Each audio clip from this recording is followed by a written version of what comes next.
1973 മുതൽ എനിക്ക് ആനകൾ ഉണ്ട്.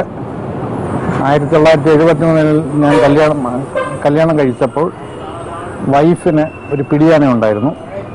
അതിനുശേഷം പിടിയാനെ കൊടുത്തതിന് ശേഷം കൊമ്പനാനകളെ എടുത്തു. ഏകദേശം അന്ന് തൊട്ട് ഇന്ന് വരെയും ഇടയ്ക്ക് 10 ആന വരെ ഉണ്ടായിരുന്നു. ഇപ്പോൾ 2 ആന നിലവിലുണ്ട്. ആതിര വിനോദും ഈ ആനയും, ഇങ്ങനെ 2 ആനകളാണ് ഉള്ളത്. ആതിര വിനോദ് ഇതിലും പൊക്കം കൂടിയ ആനയാണ്. ഇത് രണ്ടും വളരെ ശാന്ത സ്വഭാവമുള്ള ആനയും ആസാം ആനകളാണ്. ഞാൻ പ്രൊഫഷണലായിട്ട് എഞ്ചിനീയറാണ്. വൈഫിനിങ്ങനെ ഒരു ആന ഉണ്ടായിരുന്നപ്പോൾ അന്നേരം അതിനെ പിടിയാനെ മാറ്റി കൊമ്പനാനെ ആക്കണമെന്നൊരാഗ്രഹം വന്നു. ആ കാലങ്ങളിൽ എഴുന്നള്ളിപ്പിനെക്കാളും കൂടുതലുള്ളത് പണിയാണ്. ആ ഒരു വർഷം അന്ന് 10,000-30,000 രൂപ മുടക്കി ഒരാനയെ പണിക്കെടുത്ത് കൊടുത്താൽ 10,000 രൂപ അഡ്വാൻസായിട്ട് ഫോറസ്റ്റുകാർ തരും പണിക്ക് വേണ്ടി. ഒരു മാസം ഏകദേശം 3,000 രൂപ അന്ന് പണിഞ്ഞ് കിട്ടും. 2 ആന ഉണ്ടെങ്കിൽ ആ 2 ആന പണിക്ക് കയറ്റുന്ന കാശ് കൊണ്ട് 3ാമത്തെ ആനയെ വാങ്ങിക്കാം. അങ്ങനെ അതിനകത്തൊരു കൂടുതൽ വളരെ റിസ്ക് ഇല്ലാതെ ചെയ്യാവുന്ന, എൻ്റെ ജോലിയോട്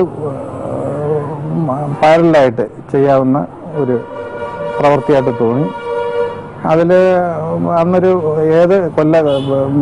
ഞാൻ വിളിക്കുന്ന ആനകളെ കൊണ്ടുവന്നിട്ടില്ല. കേരളത്തിൽ നമുക്ക് മനസ്സിന് ഇഷ്ടപ്പെടുന്ന ആനകളെ കണ്ടാൽ എടുത്തുകൊണ്ട് വരും. ആര് മാന്യമായ ഇത് ചോദിച്ചാൽ കൊടുക്കുകയും ചെയ്യും. കൊടുക്കത്തില്ല എന്ന് പറഞ്ഞ് നിർത്തത്തില്ല. എല്ലാവരും വന്ന് ആഗ്രഹിച്ച് ചോദിച്ചാൽ അങ്ങനെ ഒരുപാട് നല്ല ആനകളെ എൻ്റെ കൈ മുഖാന്തരം പലർക്കും കൊടുത്തിട്ടുണ്ട്. ഇന്ന് തന്നെ കേരളത്തിൽ നിൽക്കുന്ന പേരിട്ട ആനകളെല്ലാം എന്ന വഴിയും പോയിട്ടുള്ള ആനകളാണ് നിൽക്കുന്നത്. നെയ്യാറ്റിങ്കര ഗണേശൻ, നെയ്യാറ്റിങ്കര ദേവസ്വമുള്ള ഏറ്റവും വലിയ ആനയായിരുന്നു. അത് ഞാൻ കൊടുത്തതാണ്. പിന്നെ ആതിര രാജശേഖരൻ, അത് ഞാൻ കൊടുത്ത ആനയാണ്. പിന്നെ ഒറ്റപ്പാലം ഹരിച്ചേട്ടൻ്റെ നിൽക്കുന്ന ശ്രീറാം, അതും വളരെ മുഴുത്ത ആനയാണ്. അത് ഞാൻ കൊടുത്ത ആനയാണ്. ഒരുപാട് നല്ല ആനകൾ ഞാൻ കൊടുത്താണ്. കൊല്ലം ജില്ലയിൽ തന്നെ പല ആനകളും നമ്മൾ കൊടുത്ത ആനകളൊക്കെ ഉണ്ട്. കേട്ടില്ലേ കഥയൊക്കെ? എത്ര കിടിലങ്ങളാണ് ഇവിടെ ഷൈൻ ചെയ്തിങ്ങനെ നിന്നിട്ടുള്ളത്. അമ്പമ്പോ, അത് കേൾക്കുമ്പോൾ തന്നെ കുളിരു കോരും. ആതിര പത്മനാഭനും ആതിര ജഗന്നാഥനും ഇടക്കുന്നി രാജേന്ദ്രനും ജയറാമേട്ടന്റെ കണ്ണനും ഒറ്റപ്പാലത്ത് ശ്രീറാമുമെല്ലാം കിടിലം കക്ഷികളല്ലേ? കേട്ടിട്ടുണ്ട് ഞാനും കുറെ കഥകൾ. ഈ രവിസാർ ഇങ്ങനെ കുറെ ആനകളെ വാങ്ങുകയും വളർത്തുകയും എല്ലാം ചെയ്തതുകൊണ്ട് എന്തുണ്ടായെന്നറിയാമോ? അറിയില്ലല്ലേ? ഈ നാട്ടില് ഞങ്ങൾ ആനകൾക്ക് കുറെ ഫാൻസുകളുണ്ടായി. ചെറിയ ആരാധകരൊന്നും അല്ല കേട്ടോ, നല്ല സ്നേഹമുള്ള കുറെ മനുഷ്യർ. അവരിൽ എല്ലാത്തരം ആൾക്കാരുമുണ്ട്.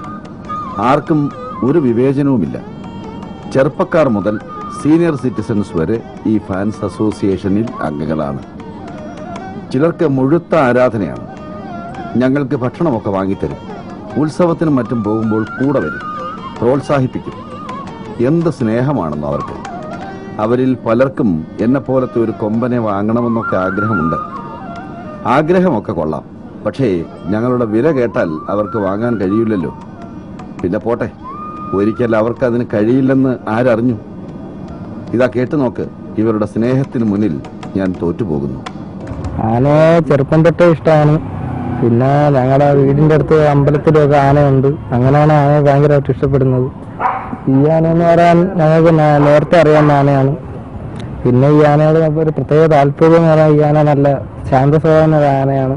ഈ ആന ഇവിടെ ആദ്യം വരുന്നത് ഓവലക്കുട്ടൻ ചേട്ടൻ എന്ന് പറഞ്ഞ പുള്ളിക്കാണ്. അപ്പം ബ്രാഹ്മണത്തിൽപ്പെട്ട ഒരു ആനയാണ്. അപ്പം ഞാനിങ്ങനെ ഒരു ഉത്സവം കാവടി വേഷത്തിറക്കി ഒരു റൗണ്ട് ആന എഴുന്നള്ളിച്ചിട്ടൊക്കെ ഉണ്ട്. അന്ന് പിന്നെ എനിക്ക് മുടനീരൊക്കെ ആയിട്ട് ഒലിക്കുകയൊക്കെ ചെയ്തു ആനയ്ക്ക്. അപ്പം വലിയ കുഴപ്പമൊന്നുമില്ല. അന്ന് ഇച്ചിരി പടക്കത്തിലൊക്കെ ഇച്ചിരി പേടിയുണ്ടായിരുന്നു. അപ്പം അതെല്ലാം മാറി നല്ലൊരു ആനക്കുട്ടിയാണ്. കഴിഞ്ഞ ഒരു ആനയെ പാട്ടത്തിനുണ്ടായിരുന്നു, ഊക്കൻ കുഞ്ചു എന്നാണ്, തൃശ്ശൂരുള്ള. അപ്പം ഒരു ആനയെ സ്വന്തമാക്കുക എന്നുള്ള ജീവിതത്തിലെ ഏറ്റവും വലിയ അഭിലാഷം. ശാന്തനായിട്ടുള്ളൊരു ആനയാണ്, ആർക്ക് വേണമെങ്കിലും കൊണ്ടു നടക്കാം ആനയാണ് കാർത്തിക്. കടലിനെ ആനയാണ് ഏറ്റവും ഇഷ്ടപ്പെടുന്നത്. ഒരിക്കലും നമുക്കൊരു എന്താണ് പറയുന്ന ഒരു ഇത് ബോറിംഗ് പോകത്തില്ല, എപ്പോഴും കണ്ടുകൊണ്ടിരിക്കാൻ തോന്നും.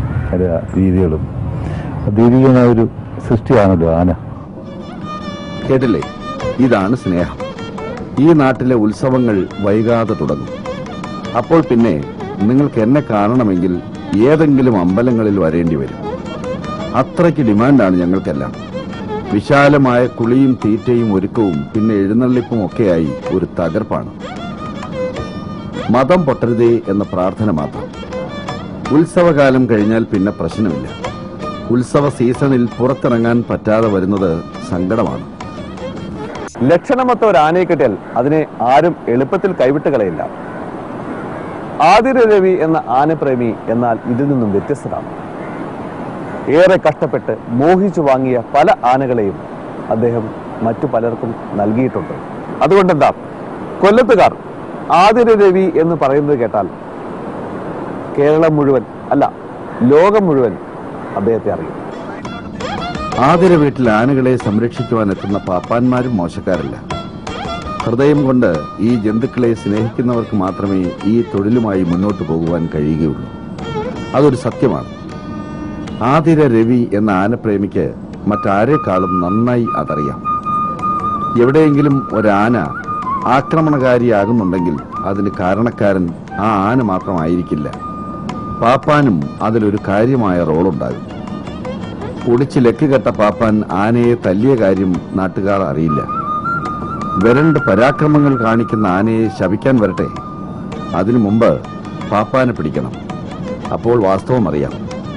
ഇതൊക്കെ അറിയുന്നത് കൊണ്ടാണ് ആതിര രവി മികച്ച പാപ്പാന്മാരെ തന്നെ തന്റെ ആനകൾക്കായി കൊണ്ടുവരുന്നത്. കീർത്തന കാർത്തികിന്റെ പാപ്പാൻ ബൈജു ആണ്. ഇവന്റെ മനസ്സറിഞ്ഞ് സ്നേഹത്തോടെ സംരക്ഷിക്കുന്ന പാപ്പാൻ. ഞാൻ ഇവനെ കൊണ്ടുനടക്കാൻ തുടങ്ങിയിട്ട് 7 മാസമായി. അതിനുശേഷം ഇങ്ങോട്ട് ഇതുവരെ അതിനെ തല്ലുകയോ പിടിക്കുകയോ മറ്റുള്ള കാര്യങ്ങളും ചെയ്യേണ്ട സ്വഭാവത്തിൽ ഞാൻ ഒരുപാട് ആനകൾ നിന്നിട്ടുണ്ടല്ലോ. ആനകളെല്ലാം വ്യത്യസ്തമായ ഒരു സ്വഭാവ രീതിയാണ് ഈ ആകി. ഒരു വഴക്കുമില്ല, ഒരു കാര്യങ്ങളും ഇല്ല. നാട്ടുകാരോട് യാതൊരു വിഷയമില്ല. നമ്മളില്ലെങ്കിൽ ആനയ്ക്ക് എന്തും കൊണ്ടു കൊടുക്കാം, പഴമോ ശർക്കരയോ അങ്ങനെയുള്ള ഒരു കാര്യങ്ങൾക്കും ആന യാതൊരു കുഴപ്പമില്ല. തീറ്റ ഒപ്പിക്കാനും കുളിപ്പിക്കാനും വെള്ളം കൊടുക്കാനുമെല്ലാം ബൈജു എപ്പോഴും കൂടെയുണ്ട്. ബൈജുവിനെ കുറിച്ച് പറഞ്ഞപ്പോൾ കണ്ടില്ലേ ഇവന്റെ ഒരു ഉത്സാഹം. ശരിയാ, ബൈജു ചേട്ടനെ എനിക്കിഷ്ടമാണ്. രാവിലെ എനിക്ക് വെള്ളം തരുന്നത് മുതൽ രാത്രി പിരിയുന്നത് വരെ ഞങ്ങൾ ഒരു മനസ്സും ഇരു ശരീരവുമായിട്ട് അങ്ങനെ കറങ്ങും. കുളിയും തീറ്റയും കറക്കവും ഒക്കെ അതിന്റെ ഭാഗം തന്നെ. ഞാനൊരു കുഴപ്പക്കാരനൊന്നും അല്ലെന്ന് ഇതിനകം നിങ്ങൾക്ക് മനസ്സിലായില്ലേ? കുറേയൊക്കെ പരസ്പരം അഡ്ജസ്റ്റ് ചെയ്ത് ഞാനും അങ്ങനെ പോകുന്നു. എന്തായാലും എന്നെക്കുറിച്ച് ഇത്രയൊക്കെ അന്വേഷിക്കാനും ഷൂട്ട് ചെയ്യാനും എല്ലാം വന്നതിന് നന്ദിയുണ്ട് കേട്ടോ. അതിന് മാത്രമായി ഒരു സ്പെഷ്യൽ സലാം. ഇനിയും ഇങ്ങോട്ടൊക്കെ വരണം. ഇവിടെ ഒരാൾ കൂടി ഉണ്ട്, നിങ്ങളറിയും, ആതിര വിനോദ്. അന്ന് പറ്റുമെങ്കിൽ കാണാം. തിരക്കൊന്നും ഇല്ലെങ്കിൽ ശരി, ഓക്കെ, സീ യു. അതെ, ആതിര വീട്ടിലെ വിനോദിനെ കാണുവാൻ ഞങ്ങൾ വീണ്ടും വരും. അപ്പോൾ ഈ വീട്ടിൽ വേറെയും ആനകൾ ഉണ്ടായേക്കാം. അതൊരു സന്തോഷമുള്ള കാര്യമാണ്. ആനക്കഥകളുമായി വീണ്ടും കാണാം അടുത്ത ആഴ്ച.